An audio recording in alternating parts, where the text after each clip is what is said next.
nasceu olhando para dentro. Nasceu quando eu percebi que eu tinha tudo para ser um fracassado.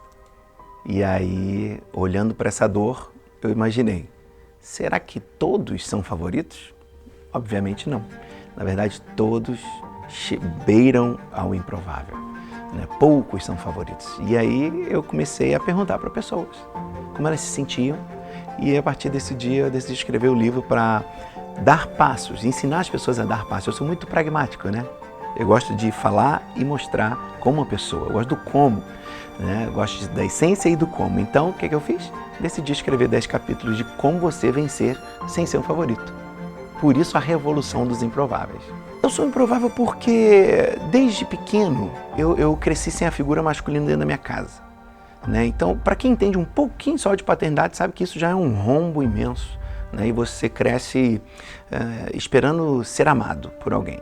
Mas, a partir daí, vivi minha vida, fui estudar, crescer, trabalhar, né? Virei diretor de empresa, CEO, né? Essas coisas todas. Porém, quando eu olhava para trás, eu não tinha uma história de sucesso. Meu avô teve, mas a do meu pai não é de sucesso.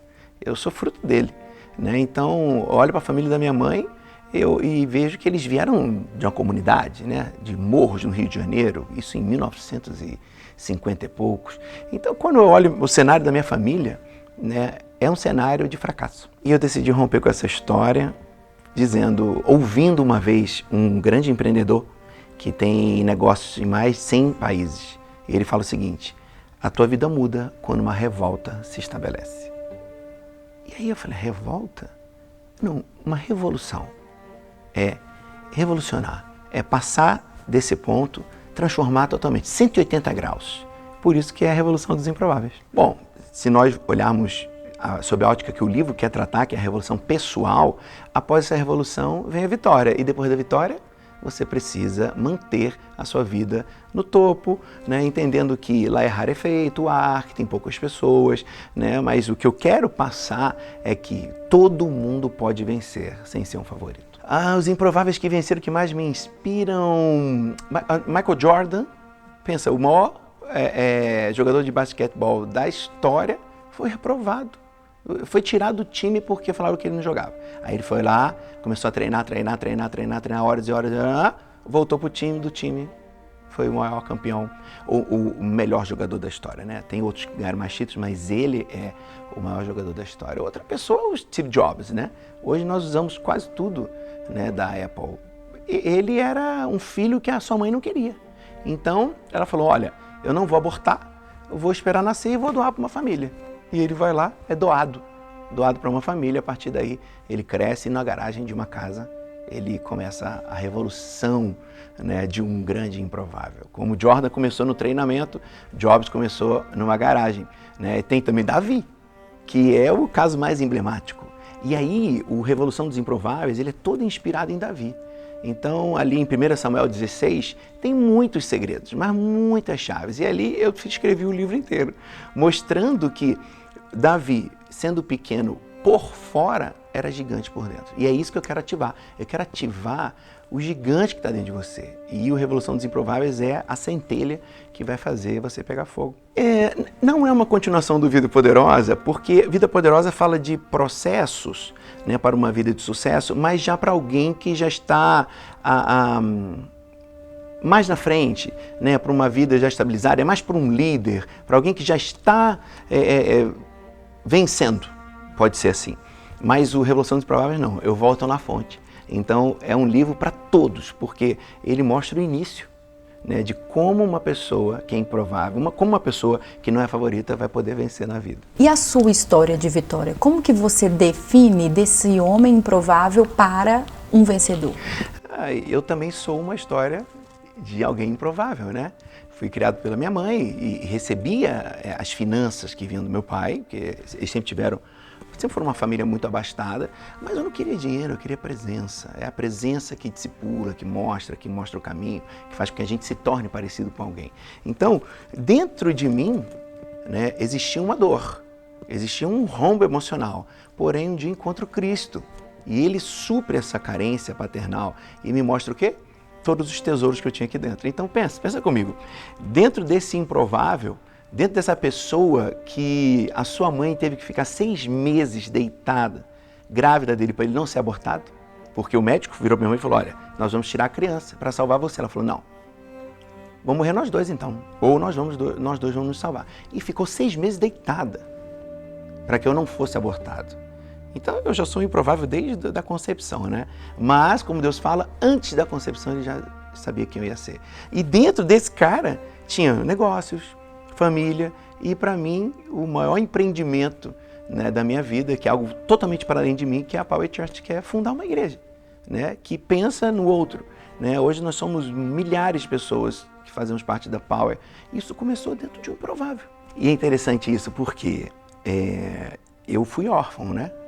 Tecnicamente órfão, né? E hoje eu sou chamado de paizão. Né? Na verdade, hoje não, eu sou chamado disso há 17 anos. Quando eu falo que a Power é algo para além de mim e que é o meu maior empreendimento, obviamente eu sei que o dono da igreja é aquele homem das mãos furadas, né? Eu não sou dono da igreja, eu sou o bispo da igreja. Quando eu olho para a igreja, vejo que ela é uma igreja amorosa e que a gente gerou um espírito de paternidade, onde nós geramos filhos. Esses filhos crescem e se tornam pais, que geram filhos, que crescem e se tornam pais. Quando eu olho para isso, eu falo, Jesus, isso não tem nada a ver comigo. Os improváveis, eles dependem de Deus. A glória do improvável é falar, não fui eu, foi Deus.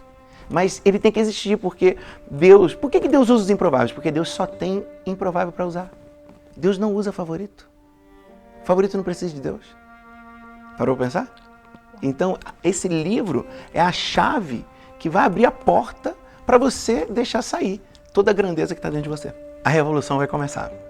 Né? Esse livro é a centelha que faltava, né? Para que as pessoas pudessem sair, né, do seu interior. Né? No prefácio, o J.B. Carvalho, que faz, né, o prefácio, ele fala o seguinte, leia esse livro em espírito de oração, porque vai emergir de dentro de você alguém que você ainda não conhece. Então é incrível, isso é poderoso demais. Então vai começar e depois que você chegar nesse livro, quando essa ferramenta chegar nas suas mãos, porque é uma ferramenta, né? São 10 passos, 10 vitórias que você vai conseguir para que você seja realmente o improvável que venceu. O livro, ele... E aí fala o livro físico e o e-book, né? Eu gosto do livro físico, mas tem horas que eu leio no e-book. O livro, ele é a mentoria à distância. Vou dar um exemplo. Eu sempre fui muito fã do Myles Munroe. Foi um grande pastor, um grande líder, mentor de presidentes de países, de Bahamas. Ele era de Bahamas, faleceu numa queda de avião. Ele foi meu amigo, ele foi meu mentor, ele expandiu minha cabeça. E no dia que ele morreu, eu chorei. E contei para a igreja toda. Hoje estou em luto, porque o meu grande amigo morreu. E todo mundo, quem? Myles Munroe. Eu nunca falei com ele, nunca estive com ele. Nunca tive a oportunidade nem de chegar perto, mas li os livros todos. Uma mentoria à distância. Então eu leio desde criança. Minha primeira coleção de livros foi uma coleção do Monteiro Lobato, Sítio do Pica-Pau Amarelo. Minha mãe me dava esses livros. Né? Tinha na época Círculo do Livro, então todo mês chegavam 4, 6 livros. Né? O livreiro ia lá entregar e eu saía lendo. Quando eu olhei, eu era um leitor voraz. E depois que você se torna um leitor voraz, você tem que colocar para fora o que você aprendeu, porque a chave da vida está em compartilhar. Como escritor, eu queria que você pudesse pegar esse livro, Revolução dos Improváveis, e me considerar um amigo seu, porque é isso que eu espero. Então vai lá nas minhas redes sociais, conecte-se comigo, eu respondo todo mundo, então vai ser um privilégio você ter esse livro nas mãos e eu olhar e falar, olha, ganhei mais um amigo. A revolução começou. Você vai vencer sem ser um favorito.